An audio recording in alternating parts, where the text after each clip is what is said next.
these past few days have not been good for trading.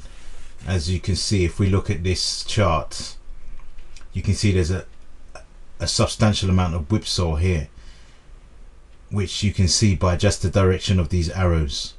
Arrows are going down, and then almost immediately they go back up, then down, then up. That's classic whipsawing, and you can see how it is. It hasn't moved past the 10-day moving average. Can you see how it's very close to the 10-day moving average? There's nothing, there's no movement there whatsoever. Yes, this is during the evening, but when it's whipsawing like that, you've got to be careful. Prior to that, the day before, there was really, I wouldn't even, I didn't get any opportunity here either. I discarded it because this, see this blue line, this means it was in buy zone as far as the moving averages are concerned. However, you can see there's a large drop from here to here. It's a very significant drop, to be quite honest, and it's still registering buy, but you can see how it's curving down quite aggressively. So this buy here, which does eventually lead into a 93 pip gain, could have been taken, but that's something which I did avoid. That would have been a very risky trade. I suppose you could have taken it if you could have taken it from this candle here. You could have taken it from that candle. However, your stop loss would have had to come down to here. That's 35 pips, which is not too bad. And then you could have, let's have a look. Yeah, so 35, no, look, it's 46 pips, because you would have done it at the end of that candle. 46 to 44, 46, just tight. It's not even worth the trouble. Even though this looks shorter, because this spike here, it brings it almost level. Can you imagine that? Look, this here is 44 pips, and this here is 47 pips, so there's only a 3 pip difference in it.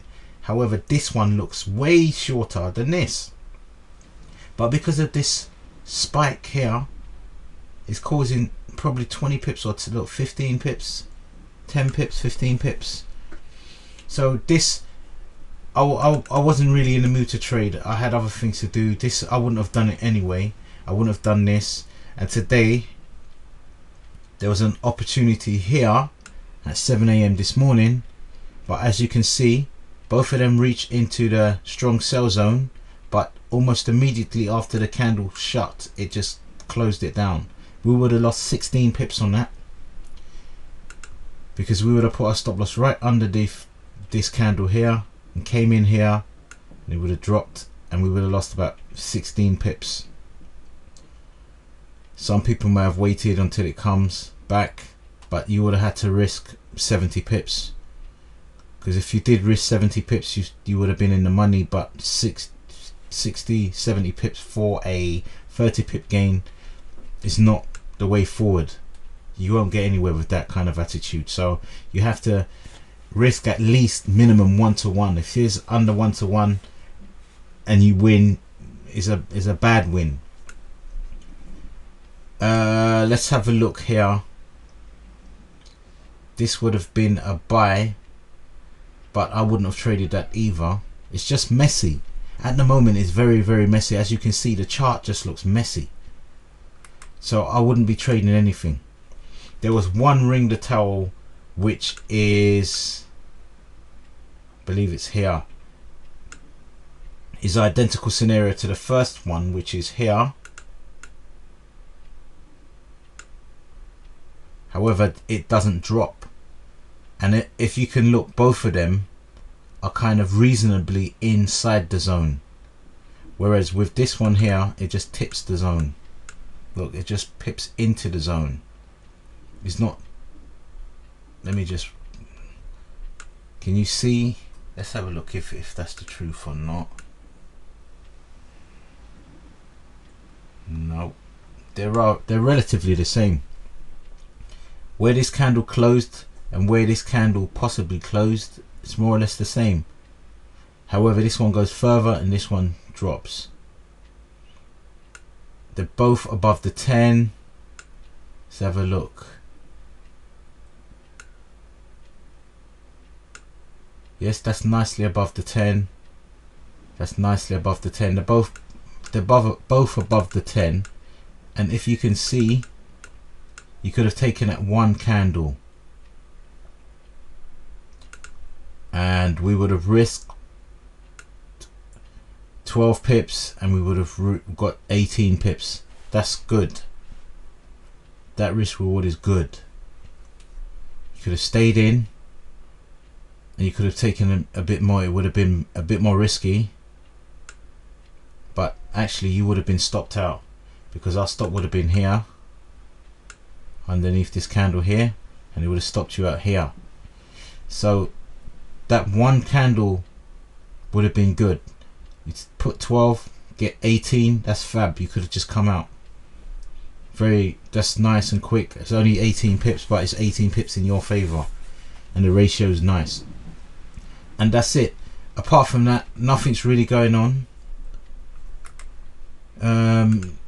You just got to bear. You've just got to kind of bear with it. You have to be patient with it. It does take time sometimes. Sometimes you have weeks like this, which is ridiculous. It's so ugly. I don't even like looking at this chart. But that's the way it is sometimes, and you have to respect that fact. If it does happen, if you see all of this nonsense here, you know there's something. It's just spiky and hugging the 10-day average, and it's not going anywhere, no direction. Just don't trade. Very dangerous. It's extremely dangerous anyway, but that's very dangerous. Whereas here, you can see a nice trade. This is after hours, but right there, it's a lovely trade. You come in here. Can you come in here? Yep, you can come in there. Put your stop loss there underneath here. You got one candle. You could have just come out there, or you could have left it and went even further. So, but can you see how clean the chart looks? It looks pleasant to look at. When it looks ugly, when the chart doesn't look nice, it's literally telling you it's not happy. It doesn't want to trade today. So respect that fact and don't trade. Look at this. Look how pretty this looks. You see it? You see the difference just with your eyes. Can you just see the difference in the chart? It just looks different. Look at that, and look at this. So that's all we're saying today. Just make sure you trade with your eyes and have a look.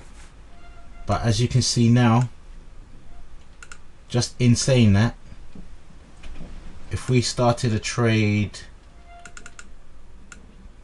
here, it's gone past the 50. Here, it's gone past the 50. It's gone back down, hasn't bounced off the 50, and it's come back in. That's a good trade right there. It's above the 10, and there you go. And you've got another scenario here, whereby 12 could have taken you 20 on the 12, or you can continue placing a stop loss underneath each significant blue candle. So it's there as well. It's getting a bit more pleasant to look at, so you can see that is going to be different. But I will not be trading this. I'm not trading anything until the non-farms is out. Once the non-farms is out, which is on Tuesday, I'll probably trade maybe on Monday. I'll look into it on Monday. But as you can see, the markets is not really behaving itself at the moment. There's a lot of things going on, and it's reacting very bad negatively on this this currency pair. Anyway, until next time.